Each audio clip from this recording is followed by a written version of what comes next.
energi yang kita keluarkan itu tidak sepadan daripada apa yang kita dapatkan. Hal tersebut belum bisa dikatakan tirakat di malam hari.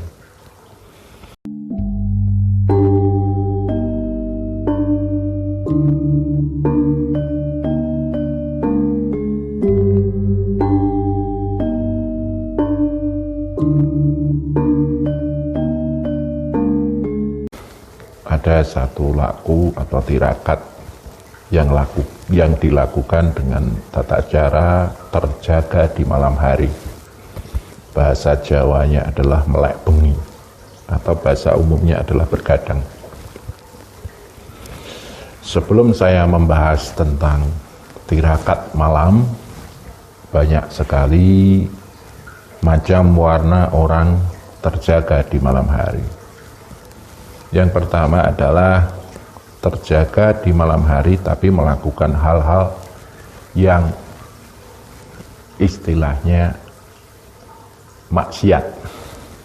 Itu belum bisa disebut tirakat.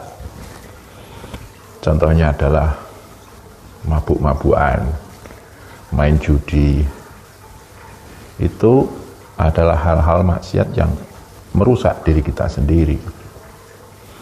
Kemudian terjaga di malam hari tapi melakukan hal-hal yang tidak berguna, maka itu pun juga belum bisa dikatakan sebagai tirakat.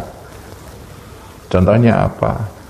Di malam hari terjaga berhayal, ngobrol yang tidak ada gunanya, itu semuanya akan menjerumuskan diri kita pada hal-hal yang tidak bermanfaat.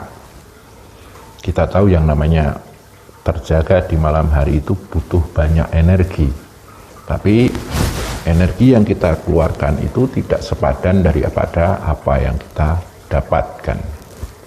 Hal tersebut belum bisa dikatakan tirakat di malam hari. Dan sekarang ini dengan berkembangnya media sosial, kita begitu mudah untuk melakukan melek di malam hari, terjaga di malam hari. Dengan kita selalu browsing ke sana kemari, di situ kita hanya mencari istilahnya apa yang membuat kita senang, membuat kita terlena. Banyak sekali macam warnanya di Facebook, di YouTube, Instagram, dan lain sebagainya. Itu pun juga belum bisa dikatakan sebagai satu tirakat.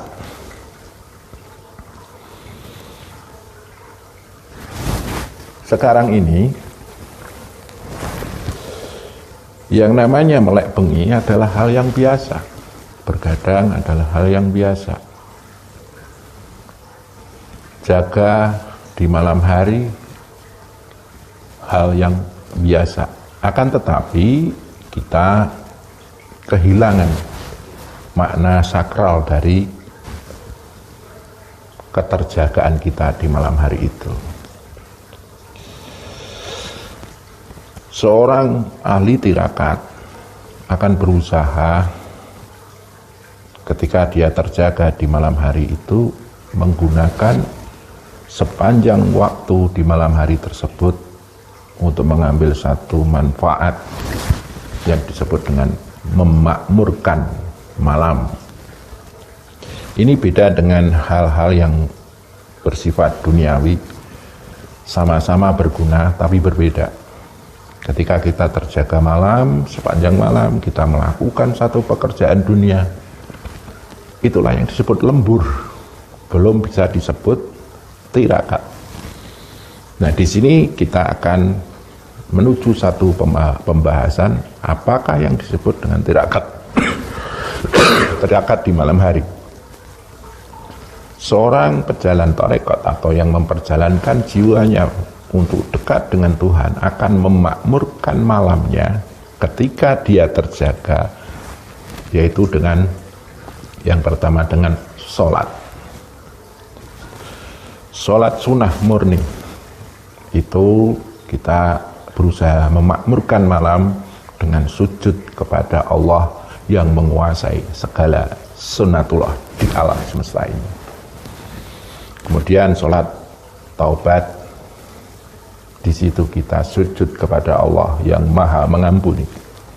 Sholat hajat atau tahajud, kita sujud kepada Allah yang maha menguasai segala hajat-hajat kita.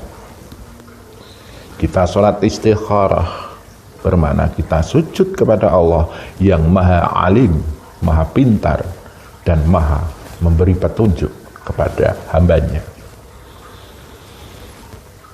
Seorang ahli tarekah yang memperjalankan jiwanya akan memakmurkan malamnya dengan sholat-sholat tersebut, dan dia menjiwai, menghayati, meresapi makna-makna dari kesujudan di dalam sholat tersebut.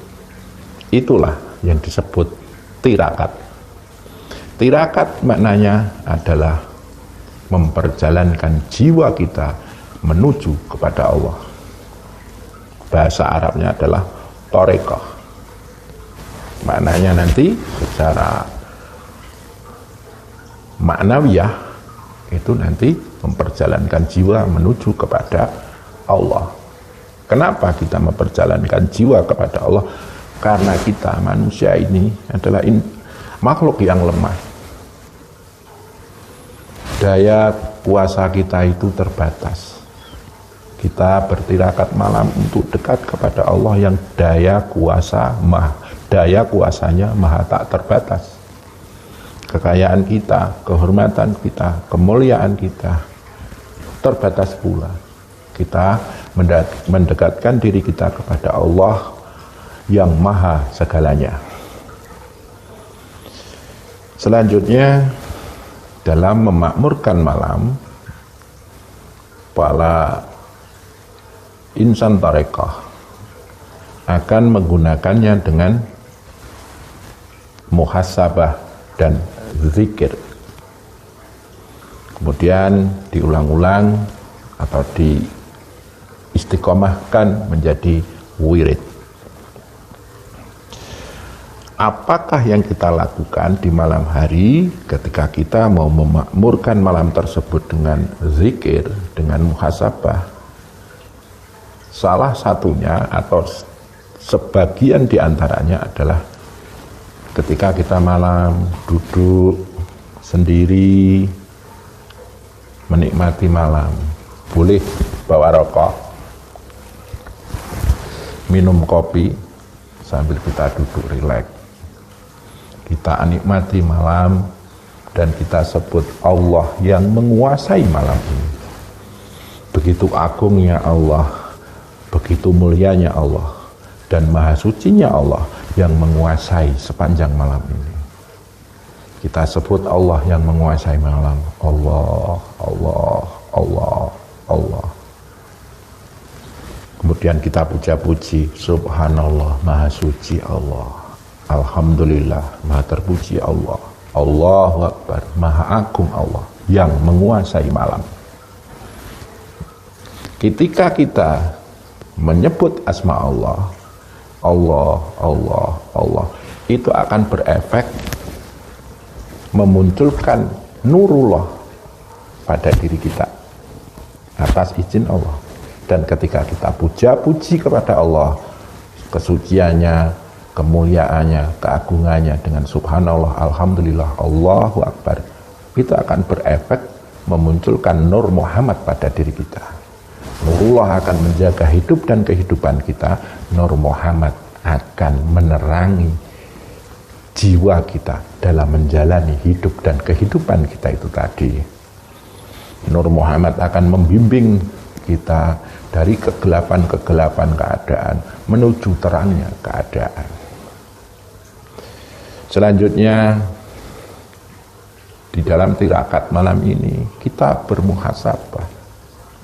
Siang tadi aku sudah melakukan satu perbuatan, bisa juga perbuatan baik, perbuatan buruk.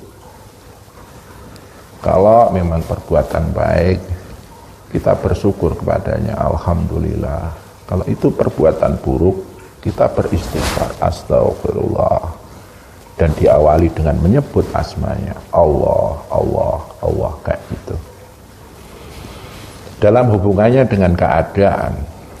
Seandainya saat kita bertirakat malam tersebut kita mengalami satu keadaan yang berat, gelap, sulit, terhimpit, dalam keadaan miskin, serba berkekurangan, kita tetap menyebut asma Allah yang mengatur segalanya itu. Allah, Allah, Allah. Ya Allah, Engkaulah yang maha menguasai segalanya. Kemiskinan, beratnya hidup, kesulitan, himpitan, beban, tekanan, semuanya tidak akan terjadi bila tidak diizinkan oleh Allah. Maka kita sebut asmanya, Allah, Allah. Segelap apapun hidup kita, itu akan memunculkan nurullah yang membuat jiwa kita tenang, tentram. Nur Muhammad dengan cara puja-puji, subhanallah, alhamdulillah, Allahu Akbar. Puja-puji kita tersebut akan memunculkan satu titik pencerahan, titik terang dalam kita menghadapi keadaan gelap tersebut. Dan sebaliknya apabila kita menghadapi satu keadaan yang enak, nikmat, kita mendapatkan banyak rezeki di hari siang tadi, malam itu kita gunakan untuk menyebut asma Allah yang menguasai segala nikmat di semesta alam ini, yang maha welas asih, rahman rahim, yang maha menguasai rezeki, yang maha kaya dan maha segalanya. Kita sujud dengan menyebut asmanya, mendikirkan namanya, Allah, Allah, Allah, agar kita tidak terlena dengan kenikmatan, dan kenikmatan tersebut menjadi satu istilahnya pencerah, membuat kita semakin bertakwa. Kita memunculkan Nur Muhammad dengan baca puja-puji, subhanallah, alhamdulillah, Allahu Akbar. Itu salah satu atau beberapa tirakat malam. Bisa juga tirakat malam itu kita gunakan untuk bertadabbur, di tadabbur alam. Ketika malam hari ada bintang-bintang, bulan, ada mendung, ada mega atau awan di atas sana, di langit sana, kita puja-puji Allah, kita sebut namanya yang menciptakan itu semua. Allah, Allah, Allah, puja-puji dengan menyebut sifatnya, subhanallah, alhamdulillah, Allahu Akbar. Di bumi ini juga kita bisa tadaburi. Di malam hari kita menemukan satu titik senyap, nyaman. Kita melihat keindahan malam, karena malam itu punya satu warna atau ciri khas keindahan tersendiri. Kita zikir di situ. Allah, Allah, Allah, puja-puji, subhanallah, alhamdulillah, Allahu Akbar. Seperti itu saudaraku. Jadi ketika kita menjalani panjangnya malam dengan terjaga, kita mengasah jiwa agar selalu sadar kepada Allah. Cipta rasa kita, pikiran hati kita sadar Allah, dan karsa kita menyebut asma Allah. Disitulah kita mengasah jiwa agar mencapai satu proses perjalanan dekat dengan Allah. Hati kita tenang. Allah bidzikrillahi tatmainnul qulub. Dengan zikir hati kita akan tenang dan jiwa kita akan tenang. Proses memperjalankan jiwa menuju Allah inilah yang disebut bertarekah, tirakat. Dan kita memasrahkan jiwa kita kepada Allah. Wa may yatawakkal 'ala Allah, barang siapa yang berserah diri pada Allah, fa huwa hasbuh, maka dia dalam jaminan Allah. Kedekatan jiwa kita kepada Allah ini kita jadikan bekal besok untuk kita mengarungi kehidupan dunia ini, menata kehidupan dunia ini dalam hal kerezekian, kemuliaan, kenikmatan, dan kehidupan di dunia ini. Kita jadikan bekal sebagai satu bangunan, satu benteng ketenangan agar kita menghadapi kehidupan ini selalu dalam ketenangan. Kedekatan kita kepada Allah selalu dalam lindungan Allah, selalu dalam pertolongan Allah. Istilahnya, iyyaka na'budu wa iyyaka nasta'in. Hanya kepada Allah lah kita menyembah, dan hanya kepada Allah lah kita mohon pertolongan. Dan tubuh ini kita gerakkan untuk bekerja. Pikiran kita gunakan untuk mendukung daya pekerjaan kita dan mengarahkan nafsu kehendak kita agar mencapai satu titik penataan kehidupan dunia ini. Itulah yang disebut jumeneng noto. Panetep, menetapkan jiwa kita untuk dekat kepada Allah. Panoto gomo, menata semuanya agar tidak terjadi satu kerusakan. Seperti itulah yang namanya terjaga malam, melek bengi, atau bergadang. Apakah itu disebut tirakat atau bukan? Kita lihat dulu bagaimana istilahnya hakikat dari kita terjaga malam hari ini. Agar kita paham bahwa malam ini ketika kita terjaga akan menemukan satu daya guna manfaat di malam hari atau tidak, itulah dengan muhasabah. Barang siapa yang suka berbuat yang bermanfaat pada dirinya, maka otomatis secara alamiah dia akan menemukan satu keadaan yang bermanfaat pula bagi dirinya sendiri. Dan barang siapa yang melakukan sesuatu yang sia-sia, tidak berguna, menghambur-hamburkan waktu, maka dia pun akan mendapatkan suatu keadaan yang kurang berguna, sia-sia. Dan ini akan berpengaruh dalam kehidupan kita, akan melahirkan satu keadaan yang disebut dengan sukacita dan duka lara, bahagia dan menderita. Kedekatan diri kita kepada Allah akan melahirkan satu keadaan kesakralan pribadi kita kepada Allah, pencipta